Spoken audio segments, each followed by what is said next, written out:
said hey. What's going on? Hello everyone. Don't take my glasses off there.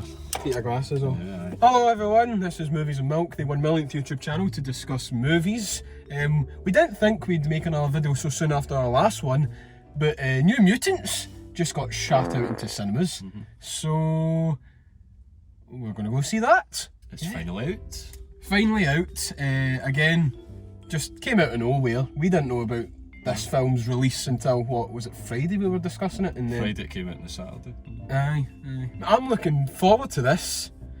Well, am I? This was my most anticipated movie of 2017, back when the trailer came out.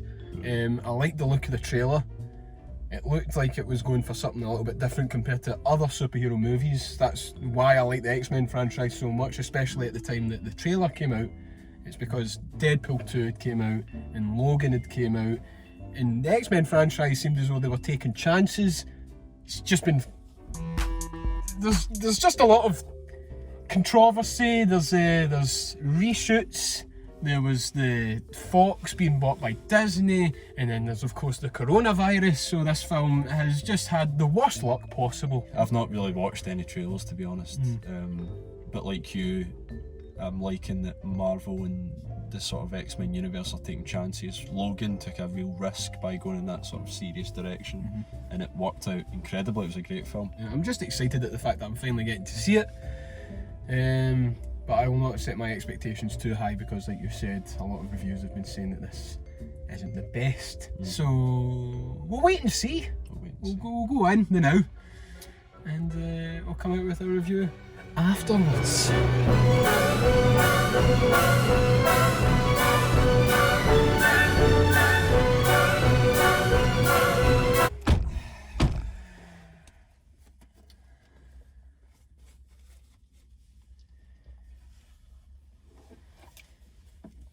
3 years of tomfoolery for that! I guess we should just start off there. Did you like it? I did not. A very unintentionally hilarious film. I think I just about laughed pretty much every sentence that a character spoke. I'm about the same, and that is the reason why I did like it, because it was so bad that it was good. It was kind of in that sort of vein.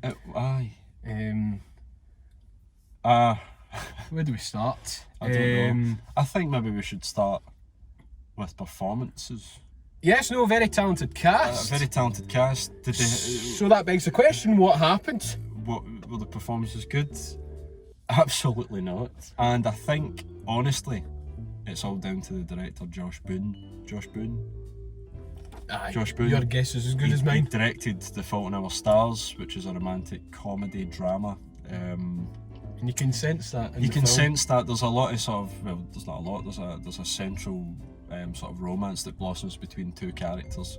Unneeded and very awkward. You know, again, it's taking that risk of obviously the sort of same gender relationships, and it's always nice to see, but in this film it was just incredibly forced. There was absolutely no need. It was never necessary for a romance in this type of scenario.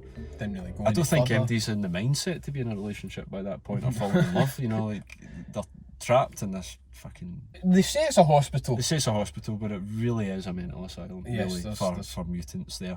5 individuals and 1 doctor looking after them. Which is weird. Just to rattle through them, Anya Taylor Joy. Shocking. Very over the top. Again, something about that Russian accent or something, I don't know what it is. Why do characters always have to be Russian You see, and be the evil character? well, you see that's the thing as well. There's She's no not really reason. There's no reason for her to be an arsehole. No, there isn't. Apart from the fact that she is locked in a mental asylum with people that she's never actually met before, but she'll still be an arsehole. And she's Russian, so I guess that just stereotypically means that she's an arsehole. As we said in our Tenet review, if you want an intimidating Russian person and you don't actually want to hire a Russian actor, you get Kenneth Branagh. Kenneth Branagh in this role. Would have filled the shoes Oh yes. of that character perfectly well. Then you've got Maisie Williams, who at first, I think, the first time that she opened her mouth in the first scene where she was involved, you were kind of, what accent's that? Turns out it's Leith for Scotland. Yes. Or somewhere like that. But I don't know what it is about Scottish accents in movies. Unless it's a Scottish film, I don't mind it as such. But anyone who isn't Scottish doing a Scottish accent, it is always awful. And unfortunately, Maisie Williams, again, I've never seen Game of Thrones. No. I do trust that she's a good actress if she can, if she can be one of the central characters for that TV show. However, she is awful. My favourite unintentionally hilarious scene, I'm not going to say it word for word, obviously, because I kind of want people to experience it. First hand. As I experienced it. However, it's a scene involving the chapel and a confessional scene. And it was a hard cut. It was like an action scene, and then a hard cut into Maisie Williams saying she masturbated. That she masturbated twice, and that's why she's in confessional. And it's just... And it's not even as if it cuts a wee pause and then she says it. It's a hard cut to her going like, I masturbated twice. I will say, out of the cast, the two male leads were the least offensive. They weren't awful. They also had their unintentionally funny moments. If they were given the right material, those actors could have, in fact, the entire cast could have done better.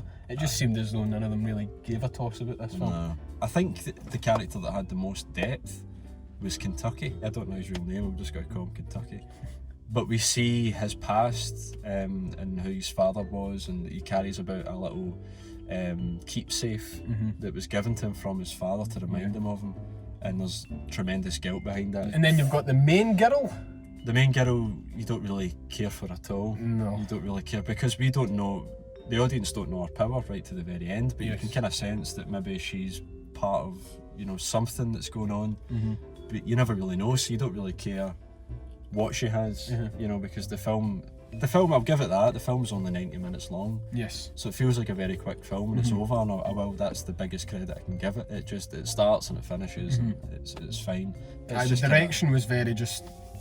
all the conversation scenes, we mentioned it in our Tenet review, how all the conversations in that film, you felt like there was always something going on. They always had like the scene with Michael Caine in Tenet, the two characters are eating dinner.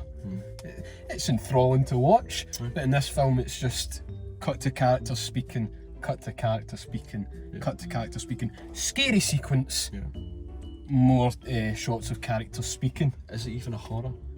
That was my next question. Did you find the film scary? Absolutely not. No. We've watched a couple of horror films together, and you know what I'm like when I'm feeling uneasy at a horror film. I have a tendency to tense up and sort of block myself. Did you see me do that at all during this movie? No. Well, I did actually. I did actually cover my eyes at some points, but it wasn't during any of the scary scenes. It was during some of the cringy dialogue romantic scenes between Maisie Williams and the main character. And we always sort of figured as well what was going to happen next. Like, you could finish off a lot of the dialogue, you would turn to me and you would kind of whisper, you're like, she's going to say this, and lo and behold she did end up saying that. It's a very predictable film. Got the same ending as Moana. It's essentially it, isn't it? It kind of is, aye. And plus the fact that I love films that are set in one location, my favourite film being 12 Angry Men, but having a big action film pretty much set within the walls of a mental asylum sounds great on paper, but I think just the execution of it. Out of 10? Out of 10, purely on a filmmaking standpoint, with the unintentionally, hilarious elements aside, I'm going to give it a 2 out of 10. I'm going to give it a 3. I maybe got a bit more enjoyment out of it, but again, I think that was just because we were having such a good time watching it. Overall, from Movies and Milk, I forgot the name of the film. I was about to say Tenet. I've just got Tenet in the brain. New Mutants is getting a 2.5 out of 10. I'm going to say 2 Our Fathers and 1 Hail Mary. Okay. You don't need to tell God, just do it. And plus, the purpose of a confessional, you need to have a priest present. Yes. There was no priest present. No. Because she is scared of priests. So why is she fucking... So if you've seen New Mutants, please tell us in the comment section down below what you thought. If you enjoyed this video, please be sure to leave a like and subscribe to the channel. And whilst you're down there, may as well head over to the Movies and Milk Instagram and Facebook pages. Give them a little follow just to update yourselves as to what we're up to. Until next time, stay safe, don't do anything stupid, and we'll see you later. What are we doing now? Are we going to drive or are we...